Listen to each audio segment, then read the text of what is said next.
Welcome back, everybody, to more Halloween movie reviews and 13 Days of Halloween. We're going to tie these in together just because it's easier on my part. So this is the third 13 Days of Halloween video and one of the last Halloween movie reviews.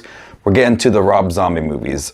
This is going to be a bit of a controversial review for you guys because most people regard Halloween as one of the worst remakes, one of the worst Halloween movies. But I'm one of the few that actually really enjoyed this movie. It was the first Halloween movie I ever saw. I saw it in theater. It was the first Halloween movie I've actually seen. So my introduction to the Halloween franchise was with Rob Zombie's Halloween. And I always cherished that moment of watching it for the first time and watching the blood and Michael Myers just terrorizing people. As an adult, there are more flaws present than there were the first time I watched it. At the first time I watched it, I regarded it as one of my favorite movies of all time. Now I watch it, there are plenty of flaws that made me question why I loved this movie so much when I was younger. Now I've watched it and there are so many issues. This movie takes a lot of John Carpenter's Halloween, tries to recreate certain scenes, but also adds in a little bit of its own style. It has a lot of setup for Michael Myers and why he's psychotic, why he starts killing people. It goes in depth with those scenes, about 45 minutes worth of him as a kid and why he's so crazy. And at times I do appreciate those moments, and at times a little bit of it feels unnecessary. This movie starts off with Michael Myers' family.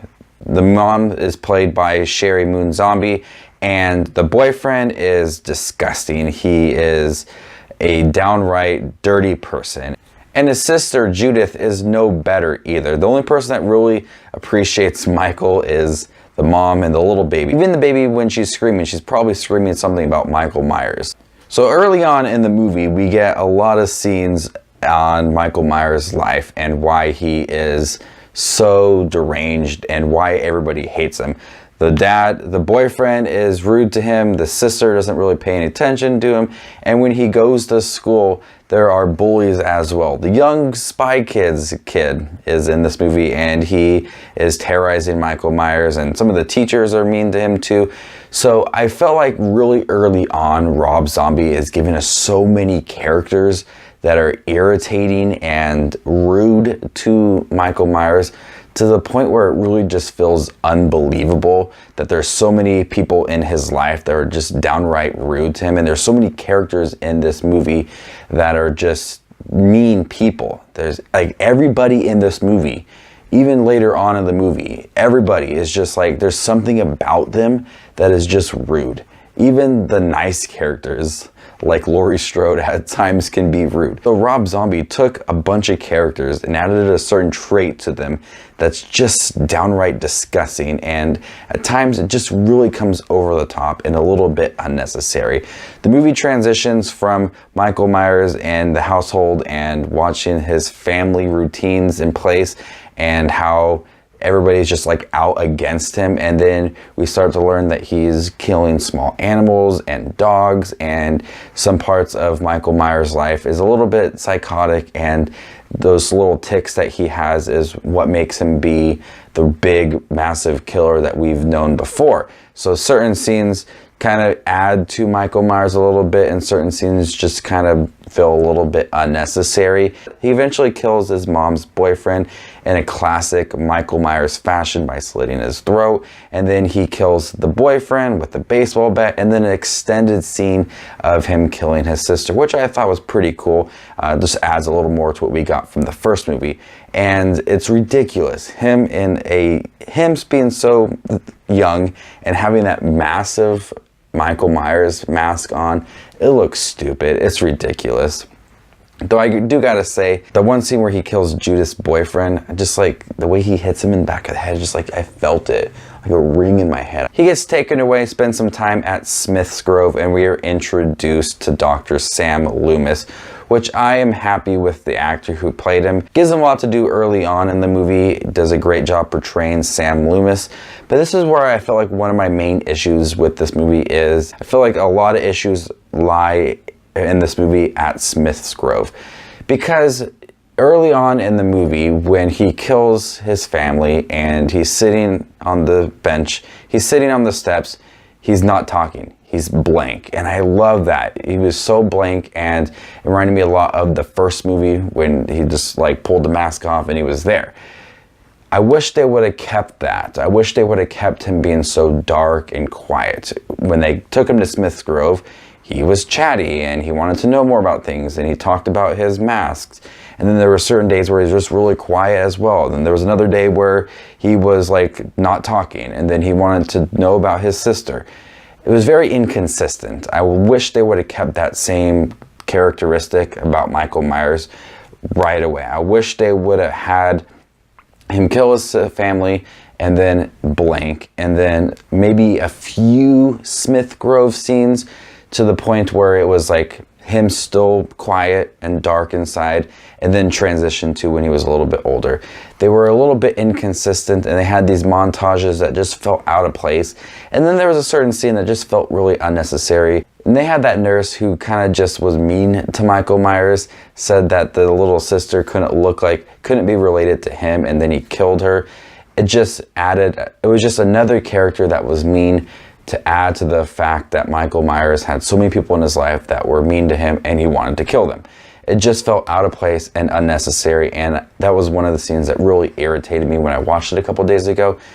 They could have really taken that scene out. And then after that, the mom kills herself, and we transition into Michael Myers as an adult. And then the pace starts to pick up a lot, and have a really disgusting, dirty rape scene that's classic Rob Zombie, just adds to this really grungy, dirty movie. Really out of place scene that just, why? I don't think that should have been in there, but that's what it is. I think they could have cut that out, and then it still would have been fine. Now I'm thinking about it, there's so many scenes early on in this movie that just felt really unnecessary, and they could have cut it out because this movie is long. It's over 2 hours. If they would have cut it down, I think the pacing would have been a lot better. But after he leaves Smith's Grove and gets his jumpsuit and heads to Haddonfield, the movie does pick up, and it does feel a lot like Halloween. The theme, the town, it looks like Halloween, and it looks like it's during the Halloween season. Michael Myers, played by Tyler Mane, is massive. It's intimidating. I love the mask. I love the look of Michael Myers in this movie. And as he's going around killing young teenagers, I think that the second half of the movie is a lot better than the first half. It really picks up. It really gets dark. It really gets like a Halloween movie. I appreciated some of the backstory to Michael Myers, but at times it did feel a bit unnecessary. And the second half was trying to recreate that feel for the first Halloween movie. And I do think that it was successful. But there are some scenes still unnecessary in here, and some traits to some characters and some dialogue that just felt out of place. Like Laurie Strode, the first introduction we get her was talking about having sex with someone that was a lot older than her. Why do we need that? And I really don't know how Michael Myers was able to find his sister and know who his sister is based off of a picture. I think that is very unbelievable, and I question that still to this day.